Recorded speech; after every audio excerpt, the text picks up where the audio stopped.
আসসালামু আলাইকুম and welcome back to my channel. আজকে শেয়ার করব শীতে কিভাবে আপনারা ঘরে বসে কোনো রকমের টাকা খরচ করার ঝামেলা ছাড়া পা ফাটা দূর করতে পারেন।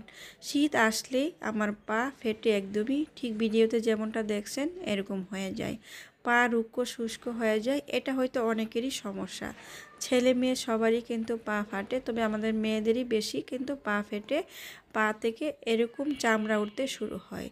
আজকে ভিডিওতে যে পাগুলো দেখতে পাচ্ছেন সেটা কিন্তু আমার নিজের। শীত আসুক আর না আসুক সারা বছর জুড়েই আমার পা ফাটে। আমি কিভাবে ঘরোয়া উপাদানগুলো ব্যবহার করে পা ফাটা দূর করি সেটাই শেয়ার করছি। ভিডিওটা না টেনে সম্পূর্ণটা দেখবেন, আর ভিডিও ভালো লাগলে অবশ্যই চ্যানেলটা সাবস্ক্রাইব করে দেবেন। তো আজকে যে রেমেডি শেয়ার করব সেটার জন্য প্রথমে লাগবে আমার একদমই খাঁটি নারকেল তেল। এখানে আমি হাফ চামচ পরিমাণ নারকেল তেল ব্যবহার করছি, তবে আপনারা সরিষার তেলটাও ব্যবহার করতে পারবেন।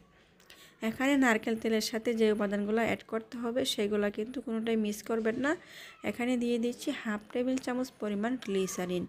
আমি এখানে যে গ্লিসারিনটা ব্যবহার করছি সেটার সাথে কিন্তু অ্যালোভেরাও যুক্ত আছে, তো আপনারা যে কোনো গ্লিসারিন ব্যবহার করতে পারবেন, কোনো সমস্যা নেই। তারপরে দিয়ে দিচ্ছি এখানে হাফ চামচের মতো এখানে দিতে হবে ভ্যাসলিন।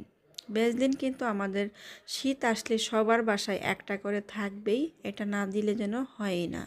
তো এটা ঘরে থাকে যেহেতু এখানে কিন্তু আলাদাভাবে কিনতে হবে না, সহজেই আপনারা এটা ব্যবহার করতে পারবেন। তার সাথে যেটা দিতে হবে একটি vitamin E capsule. Vitamin E capsule আমাদের ত্বকের উজ্জ্বলতা বাড়ায়, ত্বককে কোমল করতেও সাহায্য করে, তাছাড়া পা ফাটা রুক্ষ শুষ্ক হয়ে যাওয়া দূর করে। তো আমি এখানে একটি ভিটামিন ই ক্যাপসুল দিয়ে দিচ্ছি। তবে হ্যাঁ, এই ক্রিমটা তৈরি করে আপনারা কিন্তু কয়েকদিন রেখে দিতে পারবেন, সেই ক্ষেত্রে পরিমাণে বাড়িয়ে আপনারা তৈরি করবেন। তো যারা বাড়িয়ে দিবেন সেক্ষেত্রে কিন্তু আপনারা ভিটামিন ই ক্যাপসুলটাও 2 থেকে 3টা দিতে হবে। তো আমি ভালোভাবে এবার মিশিয়ে নিব। এখানে আমি ভ্যাসলিন দিয়েছি, ভিটামিন ই ক্যাপসুল, গ্লিসারিন আর দিয়েছি নারকেল তেল। ভালো করে এটা মিশিয়ে নিতে হবে যেন কোনোভাবে দানা না থাকে। খুবই সুন্দরভাবে মিশিয়ে নিলে দেখবেন একটি ক্রিমের মতো এটা তৈরি হবে। তো আবারও বলছি, এটা আপনার পরিমাণে বানিয়ে নেবেন।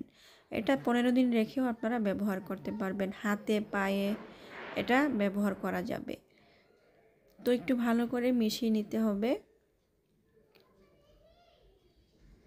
যখন এটা ভালো করে মিশে যাবে সবগুলো উপাদান একসাথে, তখনই এখানে দিয়ে দিব লেবুর রস। লেবুর রস কিন্তু আমাদের ত্বকের উজ্জ্বলতা বাড়ায়, তাছাড়া ত্বকটাকে অনেক বেশি কোমল রাখে, নরম রাখে। আর আপনার পায়ের গোড়ালিটা যখনই নরম থাকবে তখনই কিন্তু আপনার পা ফাটাও আস্তে আস্তে কমে যাবে। তো এখানে লেবুর রসটা দিয়ে দেওয়ার পর দেখবেন এটা আবারও দলা পাকিয়ে যাবে। তো ভালো করে একটু মিশিয়ে নিতে হবে। দেখেন কি সুন্দর একটি ক্রিম তৈরি হয়ে গিয়েছে। এটা যে কতটা কাজের আপনার পা ফাটার জন্য এটা ভিডিও দেখেই বুঝতে পারবেন। আমি আমার নিজের পায়ে এটা ব্যবহার করি, তাই আপনাদের সাথে শেয়ার করছি। আমার অনেক বেশি ড্রাই স্কিন, শীত আসুক বা না আসুক আমার সারা বছর জুড়ে হাত পা ফাটে। এটা হয়তো অনেকেরই সমস্যা আছে।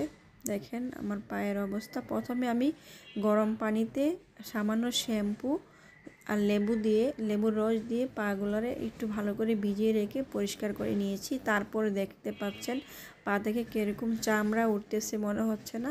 এটা পানিতে ভিজিয়ে রাখার পর এরকমটাই দেখাবে। তো তখনই আপনারা কিন্তু এই ক্রিমটা বানিয়ে ব্যবহার করবেন। প্রথমে পা গরম পানিতে ভিজিয়ে রাখবেন, তারপরে ভালো করে পরিষ্কার করে ধুয়ে নিয়ে এই ক্রিমটা ব্যবহার করবেন। রাতে ঘুমাতে যাওয়ার আগে এটা ব্যবহার করলে সবচেয়ে বেশি ভালো কাজ হবে। এক রাতে বুঝতে পারবেন যে আপনার পা ফাটা কতটা দূর হয়েছে। এইভাবে সহজেই আপনারা পা ফাটা ঘরে বসেই দূর করতে পারবেন, কোনো রকমের টাকা খরচ করতে হবে না। আর আমার বাসাটা একদমই রাস্তার পাশে, যার কারণে ভিডিওতে ভয়েস দেওয়ার সময় এতটাই শব্দ হয় যে আমি কি বলবো, ভিডিও ভয়েস দিতে পারি না। যাই হোক, আপনারা ক্ষমা দৃষ্টিতে দেখবেন। তো দেখতে পাচ্ছেন এটা লাগানোর সাথে সাথে পায়ে যে মরা চামড়া রুক্ষ শুষ্ক একটা ভাব ছিল সেটা কিন্তু নেই। তো এইভাবে রাতে আপনারা ব্যবহার করেন, 1 দিন 2 দিন 3 দিন যদি আপনারা রাতে এটা ব্যবহার করতে পারেন, আশা করছি আপনার পা ফাটার সমস্যা একদমই চলে যাবে। তো ভিডিওটি ভালো লাগলে অবশ্যই সাবস্ক্রাইব করবেন আর আমাকে কমেন্ট করে জানাতে ভুলবেন না। তো আজকের মতো বিদায় নিচ্ছি। আল্লাহ হাফেজ।